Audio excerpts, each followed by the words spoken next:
Egypt Games, Chapter 20. Fear Strikes. The next 2 or 3 days, the Egyptians met in Egypt as usual, but they didn't play games or consult the oracle. It was damp, drippy weather, but with no real rain, and they all just sat around on the floor of the temple in the darkening late afternoons and talked and talked. Toby and April wanted to try the oracle once more to see what would happen, but no one else seemed very enthusiastic. "Oh," they said, "okay, but somehow it kept getting put off." They talked about it, but that was all.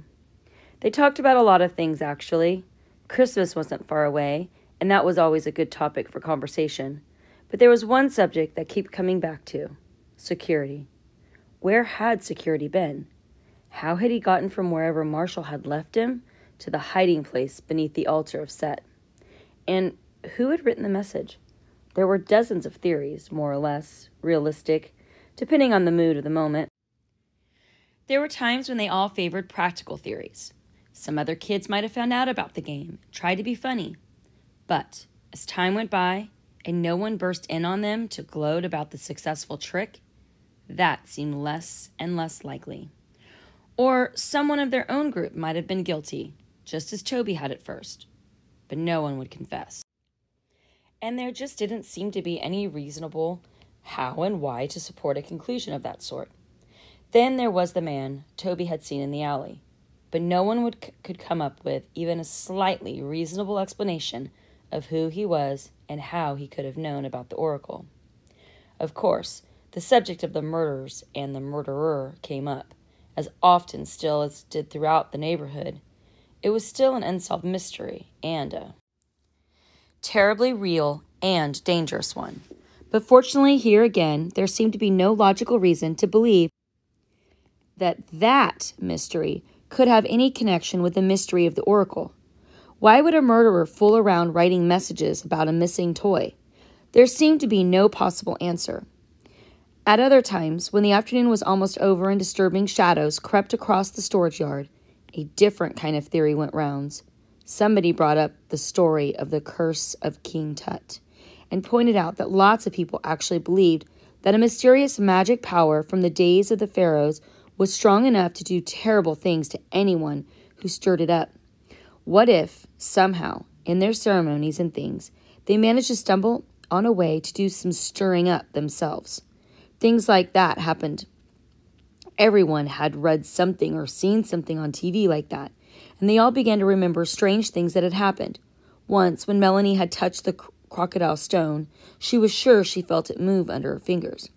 And another time, when Toby had gotten to the Egypt early and alone, he had the strangest feeling that someone was watching him. Once they'd got going on that sort of thing, they all had stories and experiences to tell. That is, all except Marshall. He just sat, holding security on his lap and listening. And if he had any theories about mysterious powers or hidden watchers, he kept them strictly to himself. Then one evening, there was to be a concert at the university, and the Rosses decided to go. They were planning to take Melanie, but since Marshall had a way of going to sleep at concerts, it seemed best to leave him at home. April had some homework to do anyway, and she agreed to come down and babysit until the Rosses got back. It was around 7:30 when Melanie called to say that they were leaving, and April said she would be right down. It wasn't until she started to get her things together that she realized her math book was missing. She looked all over the apartment, but she couldn't find it anywhere. At last, she had to give up and go without it. When April got to the second floor, the Rosses were waiting for her in the hall. As soon as they saw her, they waved goodbye and got into the elevator. Marshall was standing in the doorway. "Hello," he said. "They said you were coming to visit." Marshall didn't like people to say babysitter, but he didn't mind having someone visit him while his folks were away. So April took some time to make it a real visit before she started her own work. They'd played a game of mousetrap, and April read aloud a short book about a hippopotamus. Then Marshall went back to something he was doing with a box and 2 orange juice cans, and April started her homework. It was just about then that she finally remembered what had probably happened to her math book. That afternoon in Egypt, she put her books down on the edge of the temple floor, and Ken had been fooling around and knocked them off. He sort of picked them up when she yelled at him, but he must have left the math book on the ground. April sat there fuming for a few minutes, getting madder and madder at Ken. It was all his fault. For the first time in her life, she'd been getting pretty good grades in math, and now her record was going to be ruined, all because of Ken.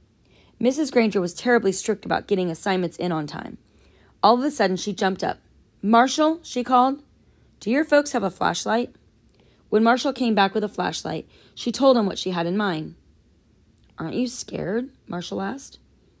Now that he mentioned it, April had to admit to herself that she was. But being scared and chickening out were two different things. Being scared to do something had always made April more determined to do it than ever. Besides, if Toby could go down there all alone at night, so could she. "Me? Scared?" she said. "Don't be ridiculous." "Wait," Marshall said. He went into the bedroom and came out with his sweater and security. "Now just a minute," April said. "You can't go. I won't let you." Marshall put his sweater on inside out, all by himself. "Don't be ridiculous," he said. "Your folks wouldn't like it," April argued. "I'll only be gone a minute. You're going to wait right here." Marshall was puzzling over his buttons, which were on the wrong side, and he didn't answer. "I mean it," April said. "Whether you like it or not, you are only 4 years old, and I am taking care of you, and you have to do what I say. I say that you are going to stay right here and—" Marshall gave up on the buttons. He picked up security and walked out the door, into the hallway, and he aimed himself down the stairs toward where the landlady lived. "I'll yell," he said. For a few seconds, April stared at him in silence. Then she said some things under her breath, and because there didn't seem to be anything else to do, she took Marshall by the hand, and they started out. It was very quiet and very dark in the alley, and familiar things loomed up suddenly, huge, out of shape. Flash of a beam, none too steady in April's hand, made trash bins crouch and garbage pails lurk, and the length of those hose slithers against the wall. Imagination is a great thing in the long, dull hours, but it's a real curse in the dark alley. And April's imagination had always been out of the ordinary. She would have hated to admit it, but right at that moment, even a 4-year-old was a little bit comforting. Especially a 4-year-old who could march steadfastly by the garbage can that had suddenly developed a hunchback and a great lopsided eyes, even without seeming to notice. It was April's imagination that had made trouble when they got to the fence, because if she hadn't been imagining, she wouldn't have been so nervous, and if she hadn't been so nervous, she wouldn't have pushed the board the wrong way. All the Egyptians always pushed it to the right, and it no longer squeaked when it swung that way. But that night, probably because of the nervousness, April grabbed the board and shoved it the wrong way. And the big crooked nails on which it swung let out a wild, rusty shriek. April and Marshall froze into a shocked silence. In the dark, quiet alley, the shriek of the nails seemed unbelievably loud. It seemed perfectly possible that people half a block away had heard, and it would come running. But a half a minute passed, and then perhaps a whole minute, and nobody came, and not a sound was heard. At least, not a sound that was loud enough to be sure of. There was something, a faint and faraway click, and then a dragging shuffle, so soft as to be almost entirely lost in the distant drone of traffic and the beat of a racing heart. Finally, biting her lip, April pushed the board the other way and shoved Marshall through. Then she handed him the flashlight and squeezed through herself. Inside Egypt, April didn't feel very much better. Ever since the unsolved mystery of the oracle, Egypt, although still fascinating, had ceased to be an entirely comfortable place. She went directly to the side of the temple where her books had been. "Marshall," she whispered, "shine the light over here. I can't see anything." Marshall, for some reason, had turned around and was aiming the light in the opposite direction, on the wall of the professor's store. But at her whisper, he turned back. The book was right where she thought it would be, shoved partway back under the temple floor. She snatched it up, and with a hurried glance at the temple, where the 3 altars were only blobs of darkness, black on black background, she hurried back to the fence. As Marshall held the light on the right spot, April reached through, shoved the board to the right side, and squeezed out.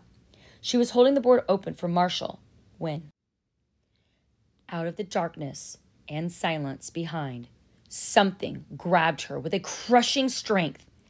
Big, hard fingers smoothed the scream that sprang into her throat. In one terrible moment, April found that the shock of certain danger is almost always a battle call. Twisting frantically, she managed to free her arms enough to reach for and grab the loose board that formed the door in the storage yard. She held on desperately, and the nails shrieked again as the board shrunk far to one side. For a fraction of a second, April's eyes, above the hand that gagged her mouth, caught a glimpse of Marshall, still standing just inside the fence, holding the flashlight and looking back over his shoulder, the wall behind him. "What's wrong with him?" she thought frantically. "Why doesn't he scream for help?" The board was slipping slowly from April's straining fingers, and the arm around her chest was forcing the air from her lungs, when suddenly, from inside the storage yard, there was a splintering crash and a strange hoarse shout. "Help!" the strange voice rasped. "Help!" A window went up with a bang somewhere nearby, and farther away other voices began to call question. "What? What is it? What's the matter?" And all of the while, the first strange voice went on calling for help. There were footsteps and shouts at the mouth of the alley, and suddenly the crushing arms were gone. When the rescuers arrived a moment later, they found April lying on the ground and Marshall squeezing out to meet them through the fence. No one else was there, and the only sound was the rasp of April's breathing as she struggled to force air back into her lungs.